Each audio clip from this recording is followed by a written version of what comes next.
gratitude, I feel honored to take this privilege to welcome our next speaker of the session, Dr. Luke Pittaway. Dr. Pittaway is an Associate Dean in the College of Business and Oberlin Professor of Entrepreneurship. He is an expert on entrepreneurial behavior, networking, entrepreneurial failure, business growth, and corporate venturing. Pittaway's research focuses on entrepreneurship education and learning. In 2018, he was awarded USB's Entrepreneurship Educator of the Year.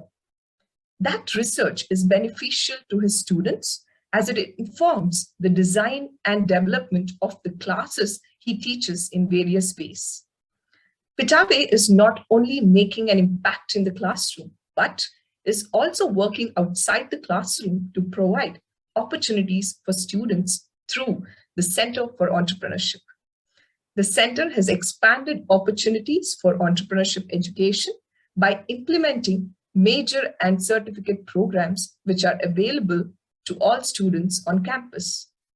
He has also increased extracurricular options by including open events and establishing new clubs such as the Social Entrepreneurship Club and Actus.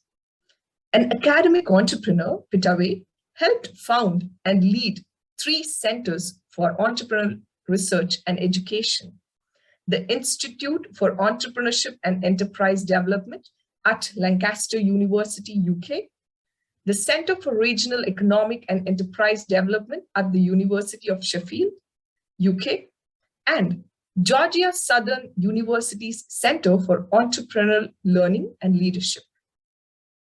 Prior to Ohio, Pittaway served as the William A. Freeman Distinguished Chair in Free Enterprise and the Director of Central for Entrepreneurial Learning and Leadership at Georgia Southern University, managing entrepreneurship programs.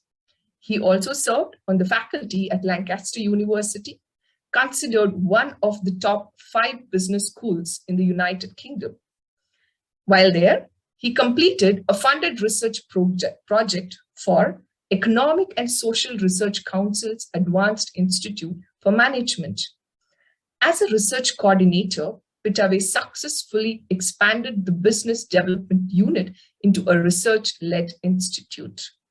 A former research and education fellow with the United Kingdom's National Council on Graduate Entrepreneurship and Advanced Institute of Management Research Scholar, Pittaway sits on a number of editorial boards, including the International Small Business Journal.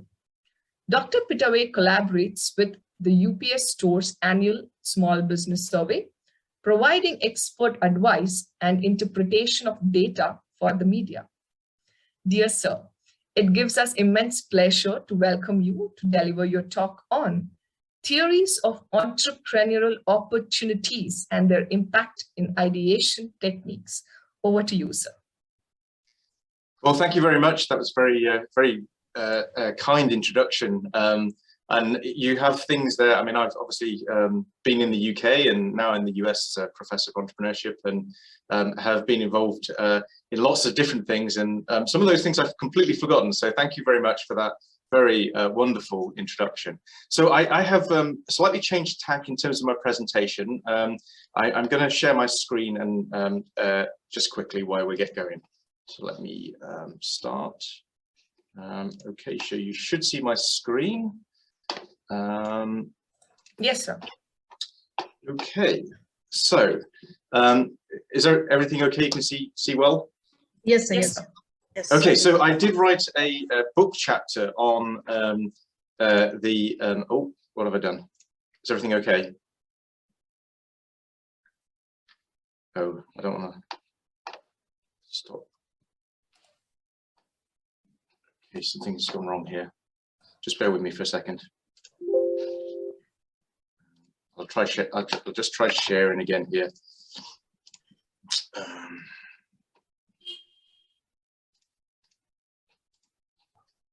Let's try again.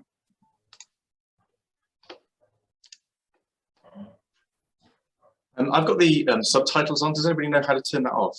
It's a bit distracting watching myself. No. Okay, I'll just start.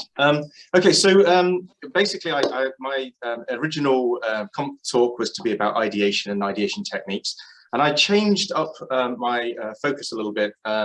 The chapter that I've written is actually available, and if anybody is interested in that particular topic, I can share that with you. So I've written a couple of pieces of work just recently about physical space in entrepreneurship education. I wanted to share that with you. I think it's an important topic, and it's something that is actually under researched right now. So we're going to be talking about the role of physical space in entrepreneurship education. And basically, I'm going to talk about the two papers that I have actually written and talk about those briefly so that you can have those references. And then we will look at the object and the story of the work itself. So there was a kind of rationale for why we were engaged in looking at physical space, and I want to sort of talk through that. We will look at the methods involved in the study. I'm going to talk a little bit about the literature in creativity and innovation and how it informs the way in which we engage and look at the role of physical space in educational practices and specifically in entrepreneurship education. Then I'm going to present a typology of different spaces that we see typically here in the US, and talk through the forms and space and the type of innovation that different types of spaces are trying to create, and then present a process model of the creation of new spaces, so that if you are looking at the creation of an entrepreneurship space, you can start to use this process model as a practical kind of method for doing that. And I should provide plenty of time for questions. I'm aiming at about 25 to 30 minutes in terms of my presentation. So here's the published work. There are two papers out that you can get hold of that are already available.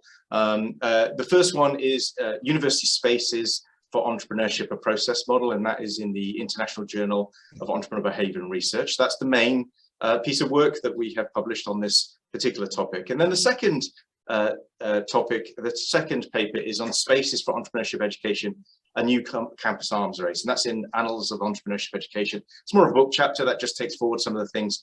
You know how it is when you write research, sometimes you have to remove certain things, and you have to kind of present only certain components of the work, and so this was kind of like almost like a secondary component, just to talk about the value of this particular area and some of the things that we were highlighting. And specifically in that paper, we looked at why entrepreneurship education was really not focused on the role of space. So if you think about educational practices, the classrooms that you're in, the physical space that you use, those are all really important things in the educational practices. And if you're trying to innovate in educational pedagogy, you know, if you're in a traditional classroom, that can be problematic. And so starting to think about the role of the design of physical space and classrooms and other facilities in order to support entrepreneurship education became something that was clearly under-researched and something that we actually need to think a lot more about if we're really going to innovate in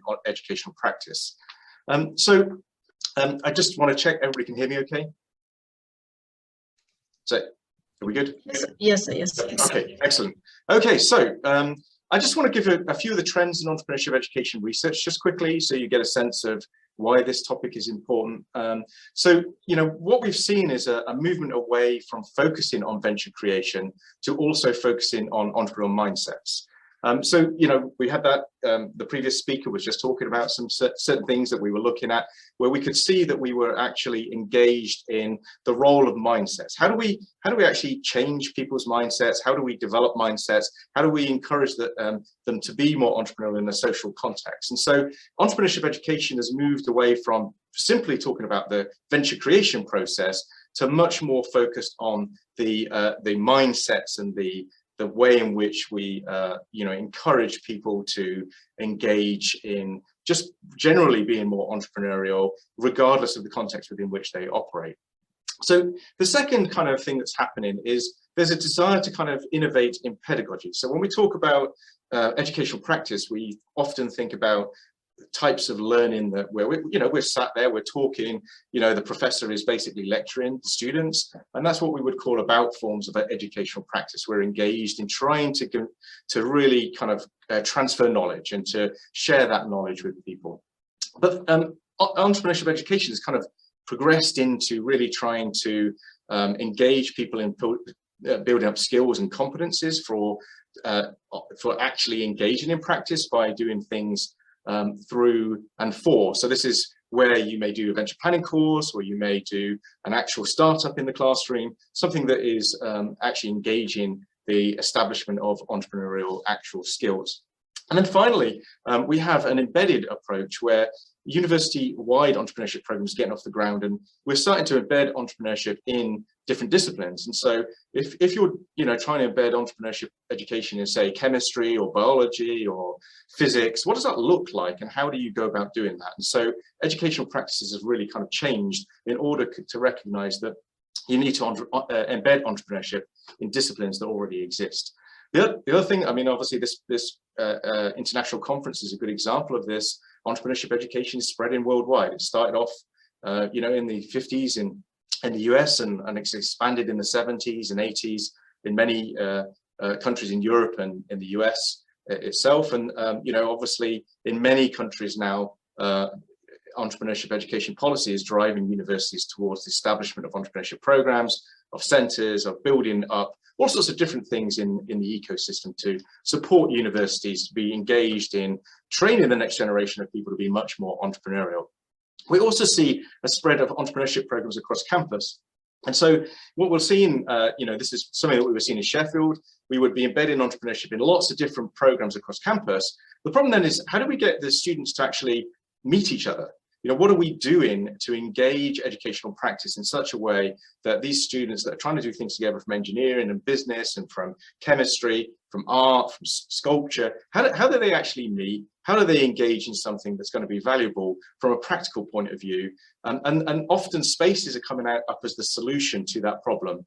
That we have students and professors doing entrepreneurship all over campus, but they're never really interacting. So let's create a physical space in the center of campus in order to encourage the development of interactions between these students, so we can actually engage in real venture creation processes. And then obviously you're also seeing the spread of entrepreneurship education across the education system. So in European countries in particular, but also in other countries, you start to see entrepreneurship being offered at primary school level, at secondary school level. And so there's this spread not only at the collegiate level, but also within other levels of the institution. Okay, so when we move to the US context, we start to see some really interesting developments, and I'm going to talk about these in terms of physical space. And so there's this quote from the New York Times, 2016, that, where once the campus immunities arms race was waged over luxury dorms and recreational facilities, now colleges and universities are building deluxe structures for the generation of wonderful ideas.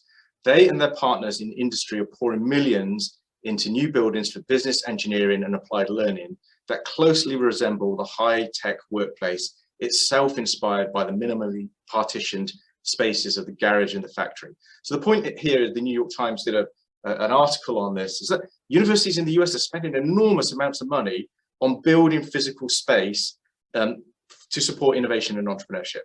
So this is serious donor dollars, it's serious investment from the universities themselves. And it's a real phenomenon that's going on here. Now, not all countries can spend ridiculous amounts of money on physical space for entrepreneurship, but this is a trend that's clearly happening in the US. And often what happens in the US tends to have an impact on entrepreneurship education programs in other countries. And so we're going to talk about that a little bit. So here's some of the things that are happening. So Cornell University is building a 12-acre technology campus in Roosevelt Island in the center of New York, in the city of New York itself. I think most of you will know Cornell is actually an upstate New York. Utah University of Utah, has built a $45 million La Sonde Studios, which is a dorm designed to support entrepreneurship. We have York University, which is actually in Canada. There's a $25 million investment in a brand new school of engineering that is rethinking how engineering education occurs in order to support entrepreneurial practice. We have the University of Iowa's Arts School, which is again focused on the art schools and redesigning an art school to support entrepreneurship education. And then we have Worcester State University, which is building an innovation campus as well, very similar to what Cornell has done. So when you start to look at these spaces, you start to see some things happening. There's certain different types of spaces being built. The first one's what we call innovation dorms. There's not a lot of those right now. I mean, I know of about 5 or 6 cases in the US of a dorm that is a student residence that has all the things that you'd expect to see for a student dorm, that also has the entrepreneurship center, the physical space, maker spaces. It has meeting spaces for students to meet with entrepreneurs. It has all sorts of facilities built into it, not only for residential purposes, but also to be the focal point for entrepreneurship on campus, but actually in a residential space in a dorm. Then you have what we call student accelerators and incubators. Here we have a large number of programs that are really designed to launch new ventures amongst the students or recent graduates or local entrepreneurs. Then they're really more focused on the student side and not on the academic side. So we have incubators and all sorts of other things. I'm sure many universities in India have this, where you have incubators to help academic entrepreneurship, but these are student incubators. These are designed for students, for recent graduates who are trying to launch new ventures, to help them actually do that. And they come in a number of forms. We have sort of what I would call pre-incubators, incubators, and accelerator programs. So very different forms of activity. But then you have what we would call fab labs and maker spaces. So these are prototyping facilities designed to help students take their initial idea in a venture and what we call materialize it. So this is build a prototype, build something that is uniquely different, that will demonstrate their particular thing. So you see some pictures there for maker spaces and fab labs. And then finally, we're seeing mixed use facilities. So these are facilities that usually locate the Center for Entrepreneurship, the Institute for Entrepreneurship, that are really designed to support this facility that is really mixed use. So we have teaching spaces in there, you might have fab labs in there, you might have a whole range of different spaces in that particular facility in order to ensure that we are engaging all aspects of entrepreneurship on a campus in the one space. And sometimes these, I'll talk about these a little bit more, sometimes these are hubs where it's one space, sometimes they're hubs with bridges, so a hub with lots of other spaces spread across campus.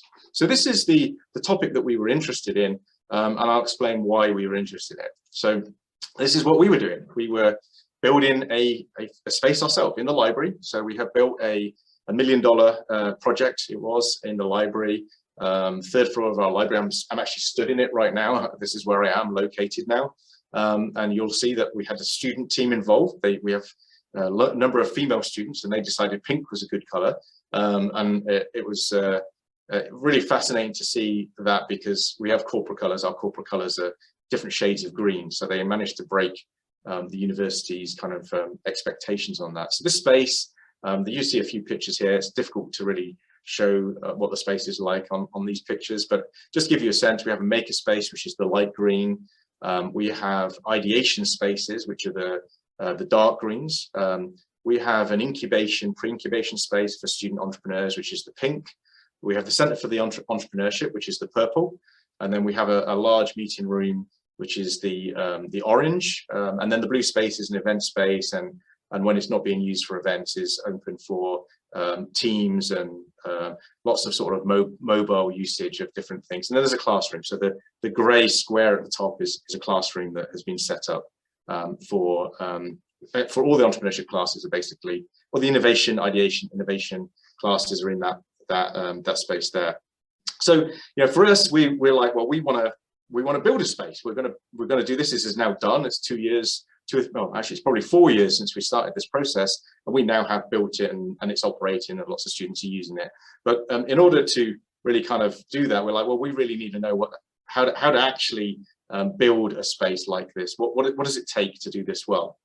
So we had to do research. I think, as academics, you kind of like, well, we can't just go and build a space and spend $1 million and change change half a floor of the library and not know what we're actually doing it for. So this is a mixed methods kind of action research. So we were using lots of different sets of methods. We wanted to engage in actually building out the space and changing the space as we went along, but we also wanted to kind of figure out You know, this is actually research while we're doing it, so we have to keep information while we're doing it. Lots of different methods were involved. So we studied 57 different spaces in the US. So there are lots of physical spaces already built in US universities. So we went and had a look at those. We did market analysis of our own students to try to figure out what our students wanted from a space. We identified best practice innovation entrepreneurship spaces and sent a group of faculty and students to go visit those spaces, which unfortunately I didn't get to do, which is a bit, you know, that was a shame really, because that would have been a fun thing to have to do. We did a second stage of those 57 entrepreneurship spaces, go deeper into what it is they were actually doing. And then finally, we interviewed people that were running these spaces in different universities. So just basically a range of different methods to get a really good sense of what it is that these spaces are doing. So I just want to present a model. So this is our model. I'm hoping you can see that okay, given the way things are presenting. So we basically, when you talk about innovation, you start to see lots of different things going on. The biggest challenge we found with this, when we're doing this work, is there's really very little literature on the role of physical space in education. You go and look at it and you'll find that there's a lot less than you would think on the role of physical space. In entrepreneurship education research, there's nothing. There's just the 2 papers that we've just published. There is nothing on the role of physical space. Now, there are research papers on co-working spaces and on incubators, on some of the things that are to one side, but actually specifically looking at educational space and its role in educational practice is very under-researched. And so we have to go to the innovation, architecture, creativity literature to really start to understand this. And even in the architectural literature, you think there'd be a lot. And there wasn't very much. There's some papers in creativity, there's some papers in innovation.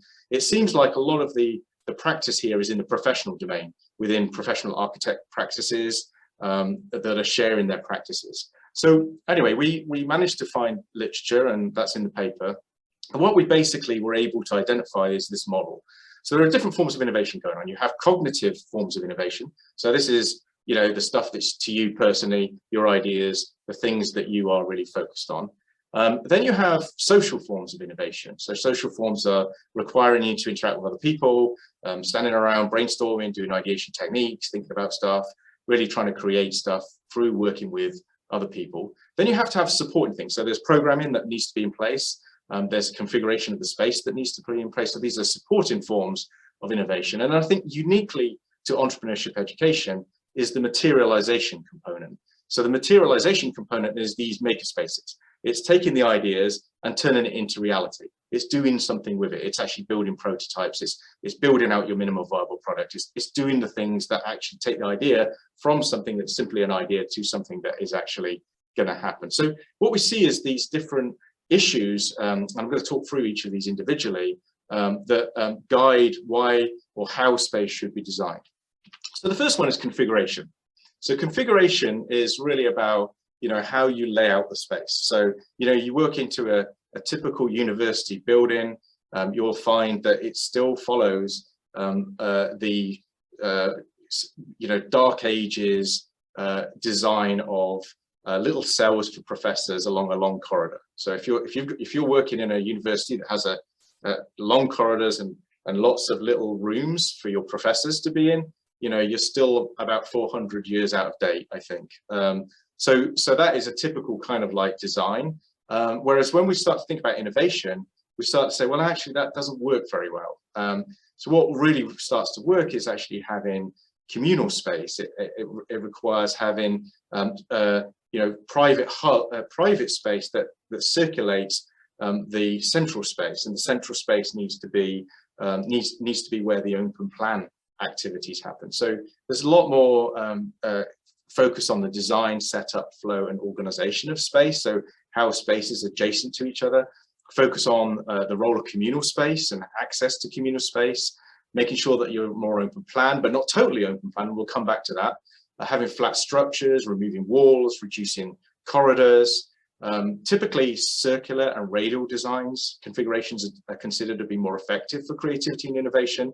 So this is circular, or having things radiating from a central hub, having flow of space so that you can encourage serendipity. So you're talking about the role of serendipity in entrepreneurship. It's like you accidentally meet somebody and you accidentally get an opportunity to come up with a new idea because you've come up with something that you wouldn't have done if you hadn't met that person. So you can design serendipity into space, and a good architect will actually design spaces where if you're moving between two spaces, you have the chance that you might meet people accidentally.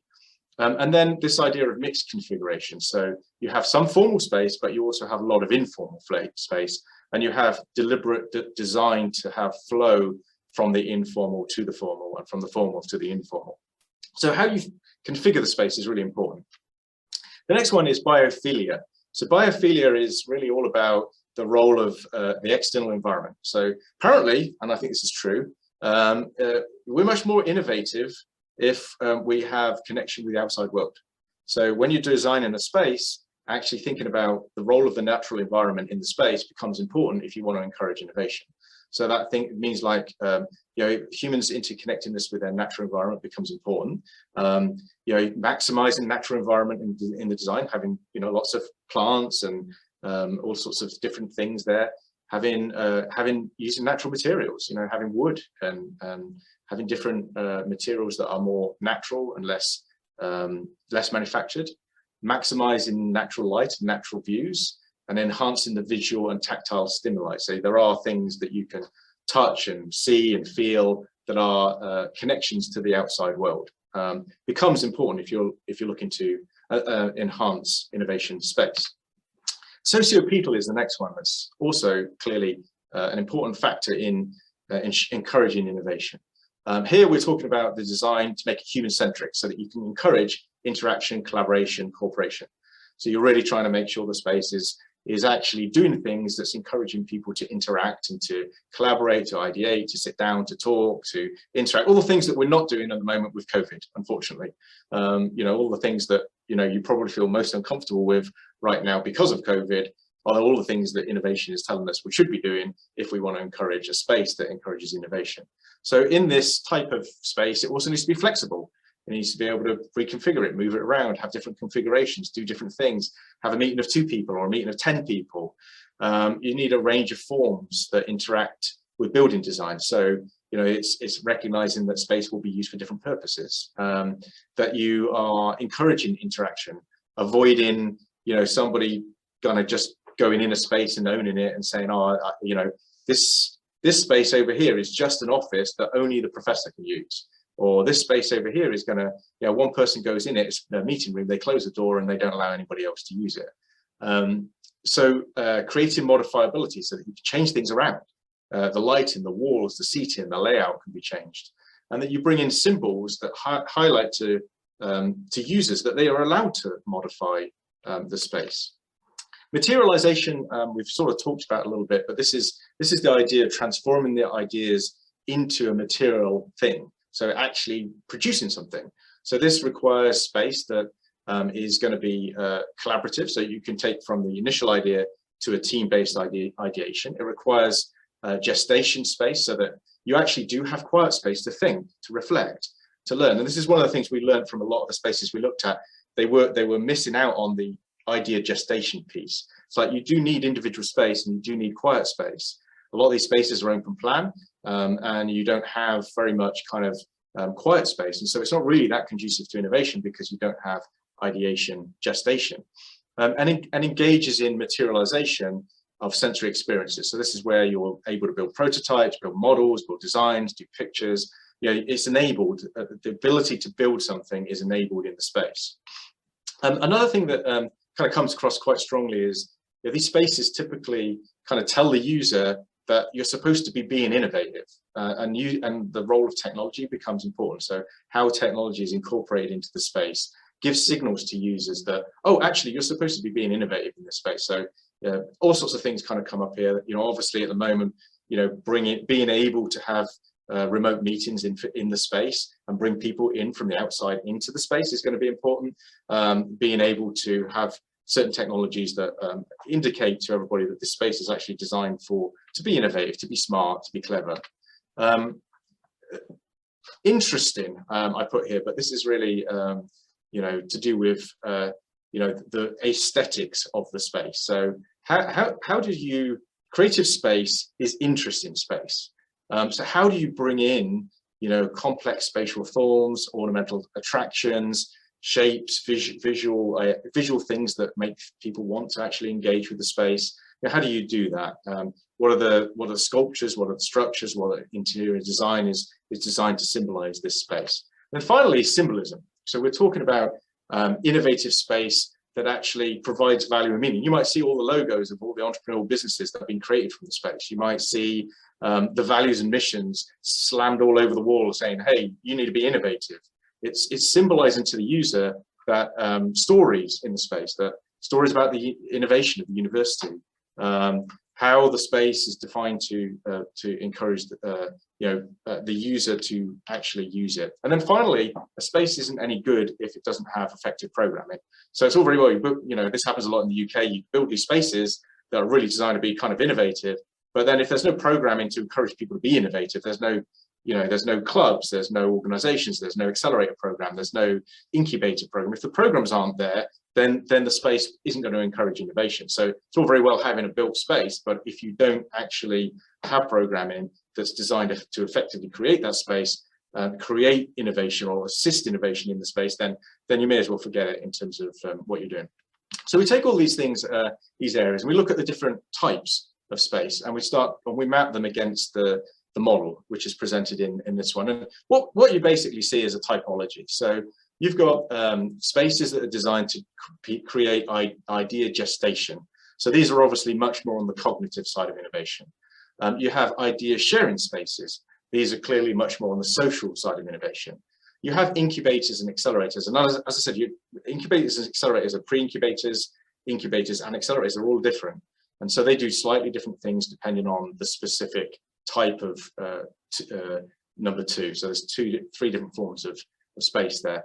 Materialization spaces obviously are designed to create materialization space. And then we see several different forms of integrated space. So you've got integrated space, which is mixed use. That's usually the focal point for the Center for Entrepreneurship or the Institute, that's designed to do lots of different things.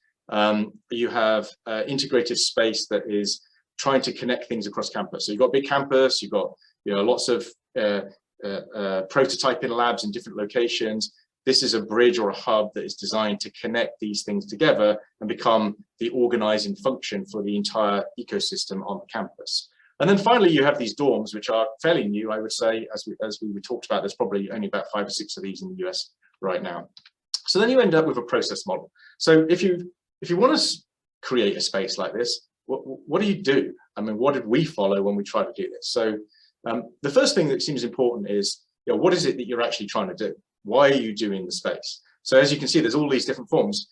We talk about entrepreneurship education, and we would really like a space to focus our entrepreneurship education efforts. But what is the objective of that particular space? Is it idea gestation? Is it venture creation? Is it a mixed use space for the Center for Entrepreneurship, so all the teaching stuff could be in one place? Is it designed to integrate to allow students and academics to meet from across campus who are doing different things in order to learn from each other?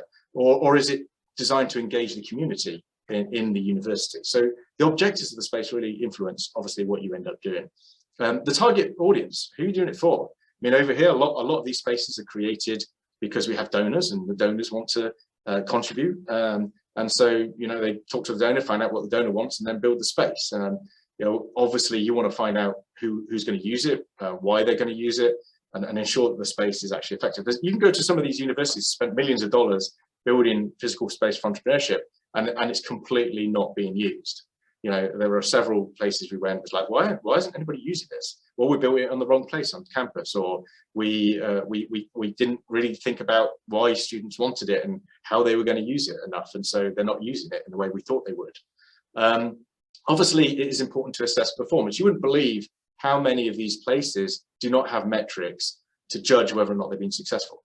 They're spending $40–50 million in some cases, and there's no real metrics in place to say, well, what does performance look like? How do we measure whether or not this has actually been successful? Obviously, what type of space? We've illustrated here that there are very different forms of spaces. Some universities have multiple forms of entrepreneurship education spaces, but what is it designed to do? Why are you doing it? And then ultimately, what type of space do you actually need in order to achieve that? The operating hours became important. We added this when we went through the process. You will find that the students want to work at 12 o'clock, 2 o'clock in the morning. And so, we often, a lot of places have had like, well, we can only open it 9 to 5. We have to man this. There has to be somebody there. Well, it's no good because, in actual fact, the students want to use it in the evening. So, for example, if you want a space that's engaging your community, the very edge of campus is better with parking, typically, in at least the US. Whereas if you're trying to do a hub that's trying to integrate student engagement, you actually want to do it right in the center of campus, in our case, right in the library where the students are. So what you're trying to do really dictates where you put it on the campus. And then finally, how are you actually going to do it? I mean, obviously the US has a lot more money than many countries and is spending significant, money on some of these things. But I've worked with universities in Hungary and other countries where they're designing entrepreneurship education space on a pretty limited budget, but it's still possible, and I don't know if, I didn't put up MIT, but a lot of this links back to MIT, and when MIT, a lot of entrepreneurial ventures came out of MIT and they were in a particular building, which was really horrible. But the building had a particular layout that encouraged, academics that were doing interesting research to collaborate. And so they ended up with a lot of venture creation because they had this building that was encouraging it. And so, it wasn't a particularly expensive building. It was eventually they ripped it down. I can't remember, I think it was building 15 or something like that. But anyway, the point I'm trying to make is that you don't have to spend millions of dollars to build a space for entrepreneurship education that is effective. It can be done on a shoestring budget if you need to. You just have to think carefully about it. Okay, I'm going to stop there. This is the paper. I'm going to stop sharing. Hopefully I've left enough time for questions. Well, sir, thank you so much. That was very, very informative, interesting, and we got to learn so much that we hadn't really did come across, sir. Thank you so much for that enlightening and amazing session. Let's take a few questions, sir. Sir, our first question is from Ms. Pinu. How did COVID-19 challenge your understanding of physical spaces? And how did you transit into the cyberspace that we are living today? Yeah, that's an excellent question. I think, we were slightly anticipating that with our efforts here, in the sense that, when we were building our space, we were thinking about, we're in a rural area in the middle of nowhere. So I should have said that before, in Appalachia, Ohio. And so when we're trying to bring in entrepreneurs, there isn't a lot of entrepreneurs in our community. We have a lot of alumni entrepreneurs that are very successful, that live elsewhere. So a lot of our space was designed for bringing in people from the outside. So we have you can see here, every single classroom, every single space is set up to be able to do teams. And so, we had a period where the university was closed down and wasn't having students on campus, but that was shorter than in many places.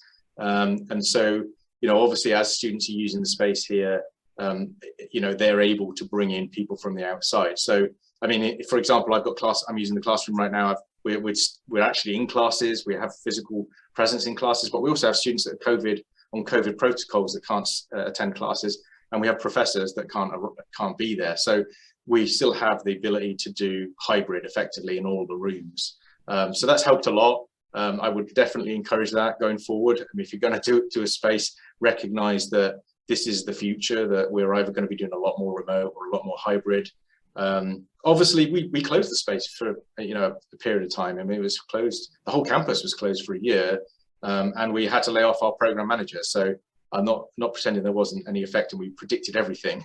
But yeah, clearly, thinking about how. I mean, for me, the big question here, to answer that question, the big question is that how do you take some of these principles and apply them in a virtual format? Because some of these things you can't replicate in a virtual format. We lose a lot of things when we go virtual.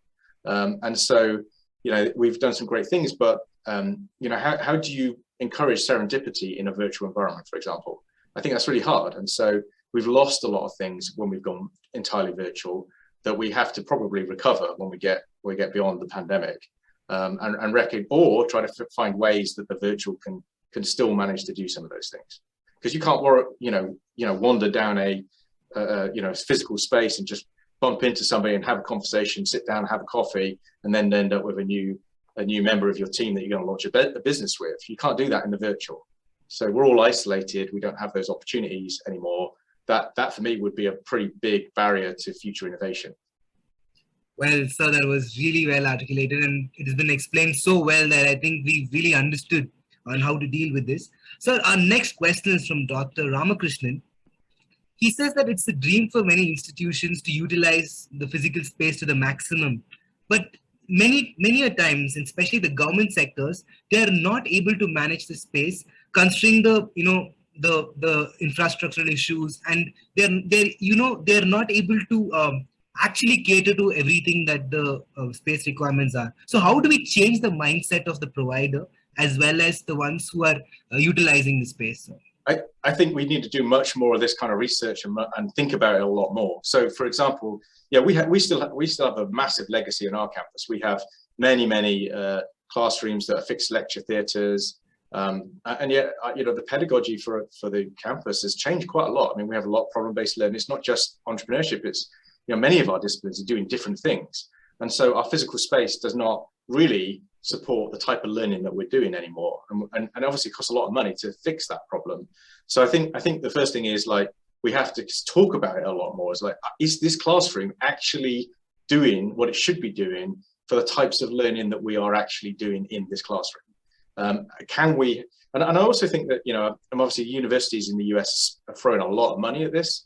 I don't know that partly because it attracts donors. The donors are interested in doing this. They like to do this kind of thing.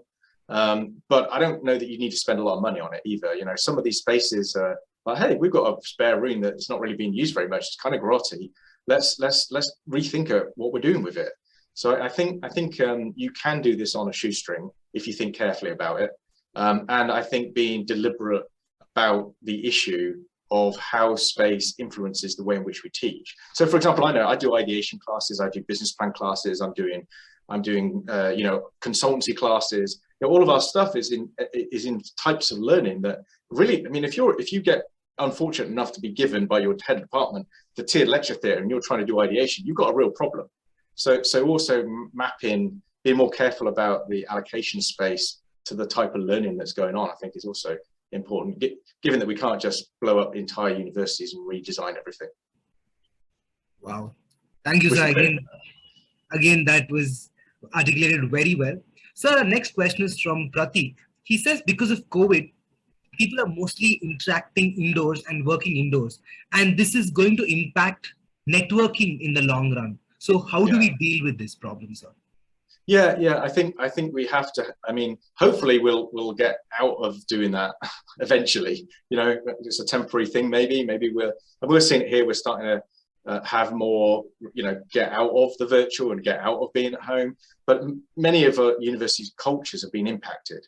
So, even today, when we have our students back on campus, we're not social distancing in the classes anymore. But the faculty have not come back. The faculty are struggling to come back. So I think there are cultural issues that will take time to get beyond. I certainly think there are online mechanisms for networking. So, for example, in the US, we've got some pretty sophisticated business angel networks that are purely online now. There are methodologies that you can use that can address that problem that are virtual. But I honestly believe that it's kind of hard to fully address it. And I also think, we're all sat in our rooms, staying in houses, not wanting to go out. And, oh, by the way, biophilia is kind of important to innovation. So if biophilia is important to innovation, if we're all stuck in our own houses and we're not getting much interaction with the outdoors, we might have a problem, in terms of what that might mean for innovation going forward. Wow. Thank you, sir, again. Our next question from a participant is, how business incubators help startups in entrepreneurial development? Yeah, that really depends. So, when we're talking about entrepreneurship education on campuses, we've got pre-incubators. So these are spaces that are really trying to bring teams together and do the early stage kind of development of an idea. Then you've got incubators, which are much more established. Like, okay, the businesses are formed, they're legal entities, they're actually engaged in trying to really launch the businesses much further along the road. And then you've got accelerator programs, which are much more intensive. Accelerators are much more engaged with actually trying to help people actually launch the businesses, are often supported by venture capital companies. And so I think it really does, first of all, it depends what type of thing you're trying to do. There's 3 different things there. And then secondly, and there's lots of models. We have an incubator here for our campus, and there's, most national organizations, most nations have, incubator associations, which share best practices about how to do incubation. And obviously there's lots of things that the programming does matter, the space does matter. It does matter to make sure that you're actually graduating people, and you kick them out so that you can create more space for the next set of entrepreneurs. How well you network in your community to find the opportunities to attract them to come and use the incubator, the quality of the people that are running the incubator, whether or not they've got entrepreneurial experience, whether they've got entrepreneurs in residence, connection to venture capital, connection to other financing. So a lot of factors there, but you can find, like, certainly there's the, I think it's the US Business Incubator Association. They produce quite regularly best practice reports on how to do incubation. So that's a website worth checking. There's probably a report you can download that says, hey, this is what the best practice is for incubation for the more formal incubators. Well, thank you, sir. I think that was very, very informative and to be very crisp and precise. So another question from a participant. How does recovering economies, pretty much in the African countries, utilize entrepreneurship education to become successful? Yeah, I think they have to, and as all countries have to. So I think one of the challenges is, and I think this is a challenge I see in entrepreneurship education in many countries. So the US is a bit different because we've got a lot of entrepreneurs, a lot of successful people that then have become philanthropic, and then they give their money back to programs to encourage entrepreneurship. So it's a very bottom-up kind of approach. There isn't a lot of public policy here to support entrepreneurship education. It's just happened here. Whereas you go to Europe, most European countries, the government has said, oh, we need to make people more entrepreneurial. So we're going to have educational practice to encourage the society to be more entrepreneurial from a cultural point of view. That way we'll get more entrepreneurs. Well, that only takes you so far though, because if you haven't got the institutional environment, if you haven't got the money, if you haven't got the support infrastructure, you haven't got the ability, if you've got corruption or you've got problems in the society that make it difficult for entrepreneurs to be successful, doesn't matter how much entrepreneurship education you've got, you may still not be very successful. So I do get a little bit concerned when I see a number of countries like saying, oh, we're gonna have entrepreneurship education, and then that's going to fix the problem. And then a few years later they say, well, why haven't we got more entrepreneurs? I think you also have to recognize the institutional environment plays a role. So yes, it's really, really important for developing countries to start to educate people how to be successful entrepreneurs. And if you look at some of the stats, many of those countries have more entrepreneurs than developed countries anyway, because many more people are self-employed. They're trying, and they've got grit. Those people really want to start businesses. They really want to do cool stuff. And there is a real determination in many of those countries to have successful entrepreneurship. But you as a country, you have to be careful not to ignore the institutional issues. It's like, if it takes me 5 years to legally form my business, which it doesn't anywhere these days, but a few years ago, France, it used to take like 18 months to start a business to actually legally form a business. That's a big barrier, and that's going to cause me a problem. If there's no money or to help me, even a little seed capital grant or a microfinance in order to just have that little bit of extra money that I need to get started, then that's going to be a barrier. So I think we have to be careful to think that entrepreneurship education is a panacea, and I worry about that a little bit, because we're all in this and we all love entrepreneurship education, but I don't think it fixes all the problems for a society. I think societies have to recognize that their institutional fabric really does play a role in whether or not they can act. If people are really trying to be entrepreneurial, how can they actually make it happen if the institutions aren't supportive of that? And so I think that's something to be careful about. True, sir. Very true. Sir, our next question is, why do universities focus so much on entrepreneurship and not so much on small scale businesses? What is the reason? Well, I think they do. It really depends on how they define it. So, when you go to places, everybody defines entrepreneurship differently. So, I can go here, there's certain places here, it's all about venture creation, or it's all about high tech, high growth, knock it out the park, super brilliant businesses. But then I can go to another center and it's all about rural entrepreneurship, or I can go to another university and it's all about social entrepreneurship, or and we have many programs that are focused more on small businesses. So I think we use entrepreneurship as a political term, really, and there's lots of different things going on within it. I mean, not everybody is focused on venture creation. Not everybody is focused on the big, knock it out of the park entrepreneurial successes.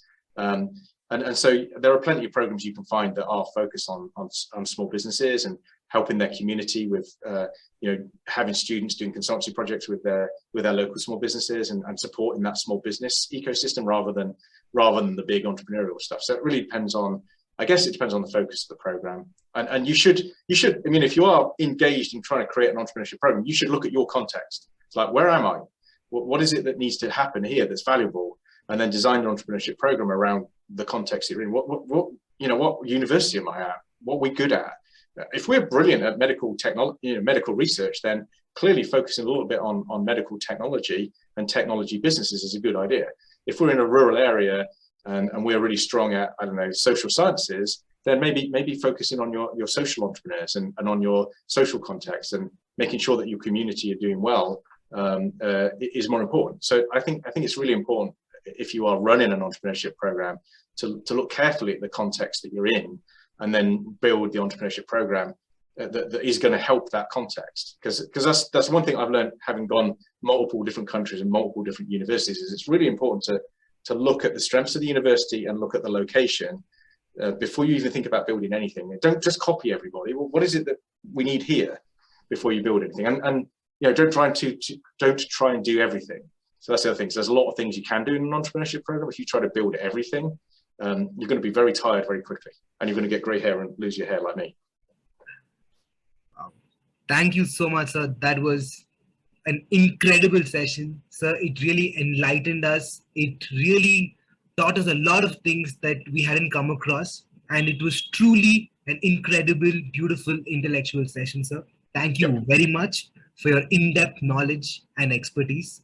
Thank you. I just want to say thank you very much. I just want to thank everybody for being here, and appreciate the invitation. And I'm happy to share anything. I mean, obviously, this is just one topic. I've got a whole bunch of other things that I write about.